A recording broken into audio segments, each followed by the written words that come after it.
Thực sự sau khi mà xem xong chặng đua Asen cả ngày thứ Sáu, thứ Bảy và Chủ nhật thì chúng ta phải đồng ý với nhau là Marc Marquez thực sự vĩ đại. Chúng ta đã nói điều này rất là nhiều lần rồi.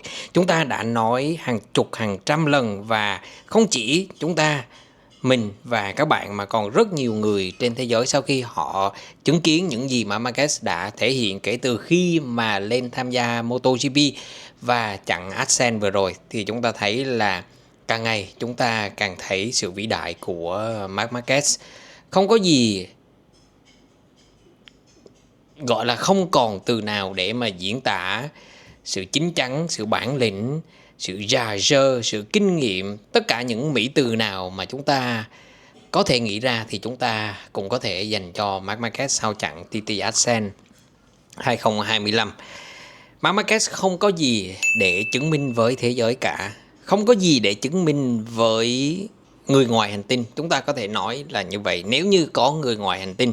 Nhưng mà anh em cũng thấy là sự vĩ đại của Marc Marquez càng ngày càng lớn lên. Bây giờ mình sẽ phân tích cho anh em thấy là tại sao chặng đua ở TT Asen cách đây mấy ngày thì là một trong những chặng đua hay nhất của Marc Marquez. Và sau chặng đua này, khi mà trả lời phỏng vấn thì tay đua số 93 người Tây Ban Nha đã nói là những chiến thắng quan trọng nhất của mùa giải năm nay đó là Qatar này, Mugello này và Asen. Đây là những sân đua mà Marc Marquez đã gặp rất nhiều khó khăn, không chỉ ở trong quá khứ đâu mà ngay cả ở trong hiện tại.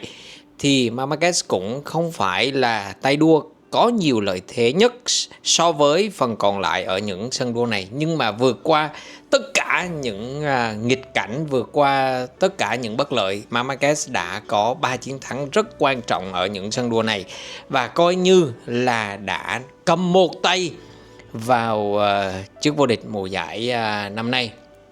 Chúng ta có thể nói là cú ngã của Alex Marquez làm cho chức vô địch của Marc Marquez dễ dàng hơn một chút, nhưng mà thực sự thì cho dù Alex Marquez có đứng ở vị trí thứ hai ở Asen đi chăng nữa thì mùa giải này là mùa giải của Marc Marquez, tại vì anh xuất sắc hơn tất cả phần còn lại và anh ổn định hơn tất cả so với phần còn lại của MotoGP 2025. Cho nên không có lý do gì chúng ta không đặt 100% niềm tin vào và hy vọng vào chức vô địch của Marc Marquez trong mùa giải 2025 này. Những nỗ lực của các tay đua khác chỉ là kéo dài thêm một chút về việc là thời điểm trao cúp cho Marc Marquez mà thôi. Nhưng mà nếu như chiến thắng ở Sachsenring thì coi như là mọi thứ đã an bài. Rồi, bây giờ mình đã nói sơ sơ rồi thì mình sẽ phân tích ngắn gọn để anh em thấy được là Marc Marquez đã hay như thế nào, đã xuất sắc như thế nào, đã đứng trên phần còn lại ở TT Asen 2025 ra làm sao. Những tay đua xuất sắc và những tay đua vĩ đại khác nhau nha anh em. Mình có nhớ là cách đây mấy năm khi mà Jorge Lorenzo còn thi đấu thì trong một cái buổi phỏng vấn nào đó thì có một nhà báo hỏi là you are a good rider hoặc là exceptional rider, thì Jorge Lorenzo mới đáp lại là tôi không phải là good rider hoặc là exceptional hoặc là excellent rider hoặc là như thế nào đó, mà tôi là a world champion. Và Jorge Lorenzo là một trong những tay đua vĩ đại nhất mọi thời đại. Dĩ nhiên là chúng ta có thể định nghĩa thế nào là vĩ đại theo rất là nhiều cách khác nhau, nhưng mà những tay đua xuất sắc và những tay đua vĩ đại khác nhau ở chỗ là những tay đua vĩ đại họ sẽ tìm cách hoặc là mọi cách để mà giành chiến thắng, hoặc là tìm mọi cách để bảo vệ vị trí của mình. Một bằng chứng đó là Valentino Rossi vượt qua Jorge Lorenzo ở khúc cua cuối cùng ở Barcelona vào mùa giải 2009. Không ai nghĩ là Valentino Rossi sẽ vượt qua Lorenzo ở khúc cua đó, tại vì chưa ai làm cái điều đó cả và cũng chưa ai làm được cái điều đó cả. Nhưng mà Rossi làm được điều đó. Giống như Ayrton Senna ngày xưa có nói là mình phải nhìn thấy những cái space, những cái khoảng không, những cái không gian, và chúng ta phải đi vào những cái không gian đó để mà vượt qua những cái tay đua khác. Ở trong chặng TT Ascent thì những tay đua khác gần như là không có cơ hội để mà vượt qua Marc Marquez. Marc Marquez đã bảo vệ lai chạy của mình rất là tốt trước Alex Marquez vào ngày thứ Bảy và Marco Bezzecchi vào ngày Chủ nhật. Cho dù đã cố gắng rất là nhiều, nhưng mà cả hai tay đua này đều không thể vượt qua Marc Marquez. Điều đó cho thấy hai điều, có thể là một điều. Đó là như thế này nè anh em. Alex Marquez và Marco Bezzecchi không phải là những tay đua tồi, nhưng mà chưa phải là những tay đua vĩ đại. Anh em đồng ý với mình ha. So với Marc Marquez thì họ chưa là gì cả. Marc Marquez đã rất là hay khi mà bảo vệ lai chạy của mình. Không chỉ là việc nghĩ ra những cái khúc cua mà vượt đối thủ, những tay đua vĩ đại họ còn xuất sắc ở cái việc là bảo vệ đường chạy của mình, bảo vệ cái vị trí số 1 của mình nếu như mình đang dẫn đầu.